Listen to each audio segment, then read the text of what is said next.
This is the Crime Dog, and you're watching BT Talks Baseball. Take it away, Brett. You the man? Let's go. Wow, the Crime Dog, Fred McGriff. Thank you so much, Fred, for that nice introduction. There were many years where I rooted against you when you were playing for the Atlanta Braves, but we don't need to talk about that today. Thank you all for joining me once again here on BT Talks Baseball. Unfortunately, there's still no baseball to be played, but there's always baseball to be talked about, and that's exactly what we're going to do right here today. My guest today is Frank Catalanotto, who played for 14 years in the major leagues, mostly for the Texas Rangers and the Toronto Blue Jays, but he also played for Milwaukee and finished his career with the New York Mets. I first met Frank back in 1992, just days after he was drafted by the Detroit Tigers, and Frank had a very, very good career in major leagues. He was a good hitter. He hit just below 300 for his career, was an excellent fielder, and was really very well respected throughout the major leagues. So let's get right to it. Frank, thank you so much for joining us right here on BT Talks Baseball. Thanks for having me. Frank, today we're going to talk about a very special day in your career. It happened back in 2004, where you accomplished the very rare feat of going 6 for 6 in a major league game. Can you talk a little bit about that day? Yeah, it was just like any other normal day, and I went out there. It was the second game of a doubleheader, and I remember after my first at bat, I saw the ball very well, got a base hit a single, and nothing. Crazy. Everything just seemed like a normal game, normal at bat, and then after my second at bat, got another hit, and third at bat, got a hit, and I remember saying to myself, like, wow, I'm really seeing the ball good today. The game's kind of slowing down, and those days were very few and far between. So, those are the days you remember pretty vividly. And after my fourth hit, it was only maybe in the, fifth or sixth inning.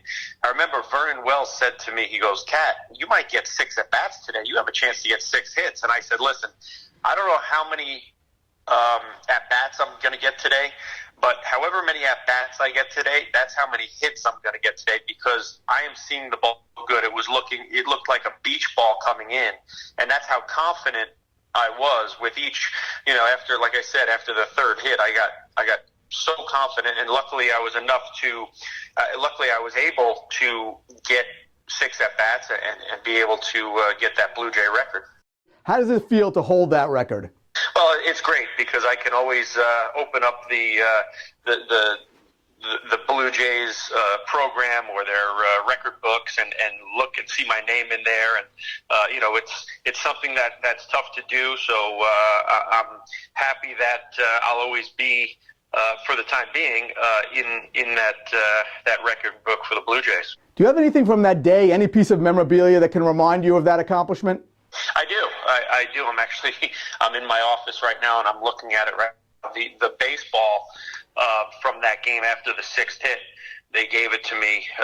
They threw it off the field. They gave it to me, and it's nice. It's displayed in my office, and it's a nice reminder of that day. Frank, thanks so much for joining us on BT Talks Baseball. We'll talk to you soon. All right. Take care, Brett. Well, that's the great Frank Catalanotto, Long Island's own Frank Catalanotto, who's the head baseball coach right now over at NYIT, and we thank him so much for joining us.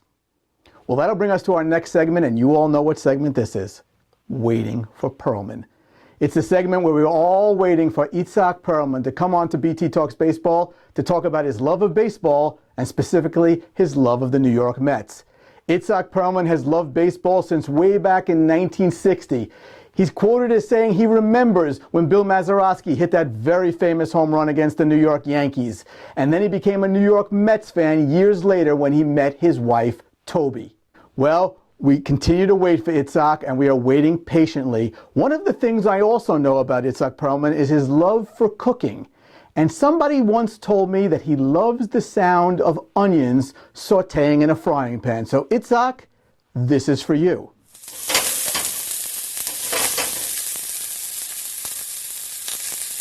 So if my boyish good looks can't get Itzhak Perlman here on the show, perhaps sauteing onions will. Whatever it takes, Mr. Perlman, we patiently wait. Well, that brings us to our final segment, and that means it's time for Mel's Memories.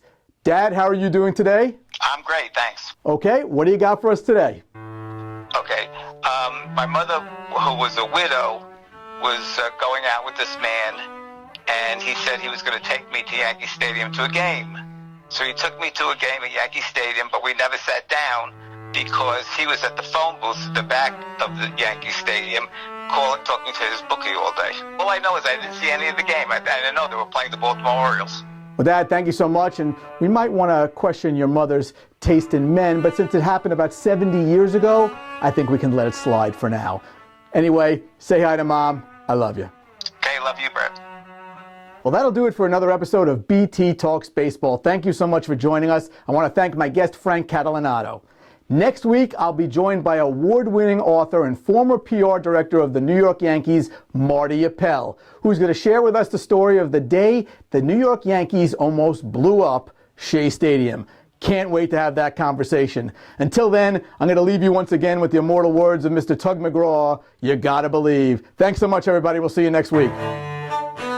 If you are interested in getting a signed copy of any one of Brett Topel's books, please visit us at www.topelmetsbook.com.